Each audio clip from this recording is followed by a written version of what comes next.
नमस्कार दोस्तों। आशा करते हैं आप लोग अच्छे होंगे, मस्त होंगे।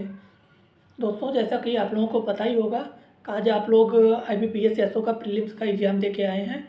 तो एग्ज़ाम कैसा था, क्या उसका लेवल कैसा था, और कितने क्वेश्चन पे हमारा सेफ रहेगा कि इतना क्वेश्चन हम किए हैं तो हम प्रीलिम्स क्वालिफाई कर जाएंगे और मेंस के लिए हमें आगे बैठने का मौका मिलेगा। तो उसमें सबसे पहले हम आप लोगों को बताना चाहते हैं कि पेपर का जो लेवल था वो एक प्रकार से कह सकते हैं कि ना तो बहुत इजी लेवल का था और ना तो बहुत हार्ड लेवल का था। एकदम मतलब मीडियम लेवल का भी नहीं था। कुछ क्वेश्चन ऐसे थे कि मीडियम टू हार्ड थे, तो कुछ क्वेश्चन ऐसे थे कि जो एकदम सरल थे। तो इसलिए इसको ऐसे नहीं कह सकते हैं कि ये मॉडरेट टू हाई लेवल का था या आसान से मॉडरेट लेवल का था। तो ऐसा नहीं कह सकते हैं क्योंकि इसका कोई इतने क्वेश्चन भी नहीं थे कि जो पूरे हार्ड रहे हों, और इतने क्वेश्चन ऐसे नहीं थे जो पूरे सरल रहे हों। तो इसलिए और 50-50 का भी चांस नहीं था। तो इसलिए हम ये कहेंगे कि इस एग्ज़ाम का जो कट ऑफ का बात होगा वो कुछ अलग ही रहेगा, क्योंकि हम जब 2022 हाँ 22 में ही एग्ज़ाम जब दिए थे तो उसका कट ऑफ गया था 17 नंबर। फिर उसके बाद दूसरे तीसरे फिर उसके बाद जो 23 और 24 वाले एग्ज़ाम हुए उसमें हमने नहीं पार्टिसिपेट किया। तो इस कारण से हमको उतना एनालिसिस अपना जो अनुभव है उस पे हम नहीं अपना अनुभव रख पाए थे कि क्या कैसा रहा, क्योंकि हम गलत जानकारी देने से अपने आप को रोकते हैं कि गलत जानकारी देने से अच्छा है कि जानकारी ही न दो। तो इस हिसाब से हम आप लोगों से ये कहेंगे कि जो कट ऑफ जा सकती है वो इस बार भी जहाँ तक है 25 से 35 के बीच में ही रहेगी, क्योंकि एग्ज़ाम जो था वो इतना आसान भी नहीं था कि लोग आसानी से कर लेते। क्योंकि क्वेश्चन का जो लेवल था वो आगे पीछे पूरा घुमा घुमा के था। तो किसी को कठिन क्वेश्चन मिल गया और उसी पर रुक गया तो उसका उतना नहीं हो पाया अटेम्प्ट, और किसी को आसान क्वेश्चन मिल गया तो आसान क्वेश्चन अटेम्प्ट कर लिया।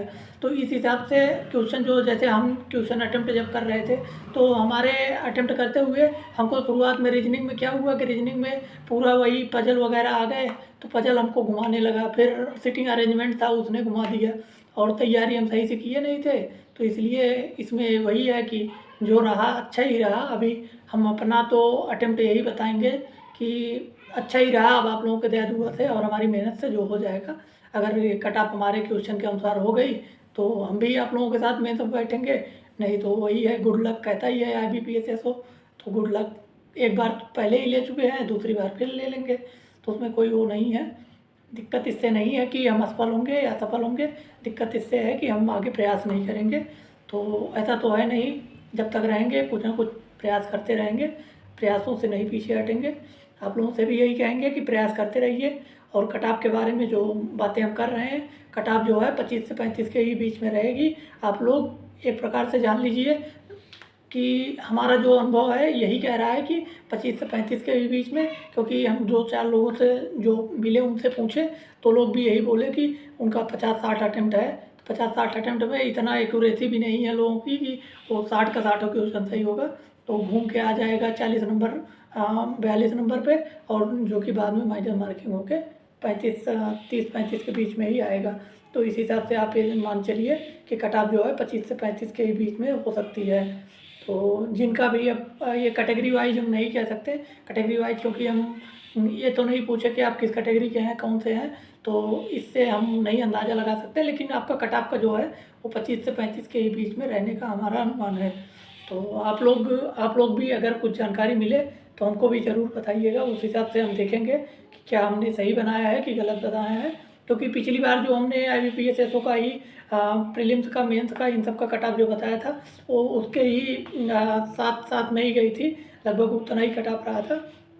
तो इस हिसाब से हम कह सकते हैं कि कट ऑफ जो है वो हमारे पुराने अनुभवों के आधार पे इस बार भी इतना ही हो सकती है।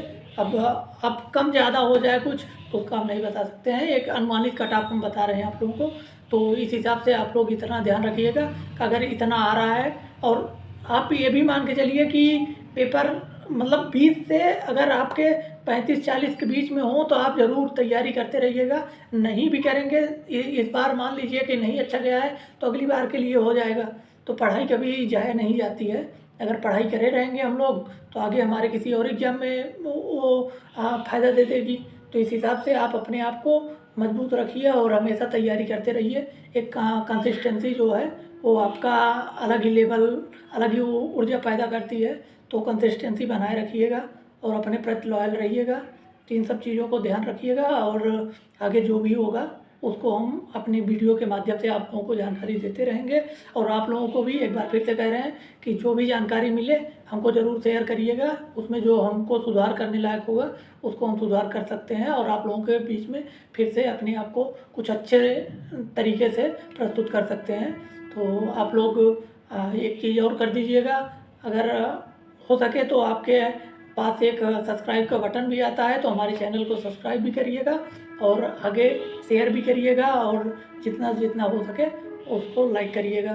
तो बस यही है, हम बार बार यही अपने वीडियो के माध्यम से कह रहे हैं कि हम आप लोगों को जो जानकारी हमारे पास रहेगी, जो हमें लगेगा कि सही है जानकारी, उसको ही आप लोगों तक शेयर करेंगे। कभी कभी गलत हो सकता है, हम भी इंसान हैं, भगवान है नहीं, तो गलतियाँ इंसानों से ही होती हैं। तो आप लोग यही चीज़ ध्यान में रखिएगा और हमारे साथ बने रहिएगा। और हम अब दिमाग में यही बैठाए हैं कि आप लोगों का साथ ये सोशल मीडिया से नहीं छोड़ेंगे, चाहे जो हो जाए। और आप लोग भी हमारा साथ दीजिएगा, आगे बने रहिएगा और हम वीडियो के माध्यम से आप लोगों को जो भी जानकारी हमारे पास रहेगी उसको शेयर करते रहेंगे। आप लोगों को जो भी जानकारी चाहिए हो उसको हमसे कमेंट के माध्यम से आप पूछ सकते हैं या हमारे नंबर पे आप मैसेज करके पूछ सकते हैं कि हमको ये जानकारी चाहिए। आप एक चाहे हमको वैसे ही बता दीजिए, चाहे वीडियो के माध्यम से बता दीजिए, लेकिन आप लोग इतना हमको ज़रूर बताइएगा, फीडबैक हमको चाहिए। क्योंकि जब तक आप लोग हमारी कमियां और अच्छाइयाँ नहीं बताएंगे तब तक हम अपने आप में सुधार नहीं कर पाएंगे। तो सुधार के लिए हमें आप लोगों के साथ की ज़रूरत है। धन्यवाद दोस्तों।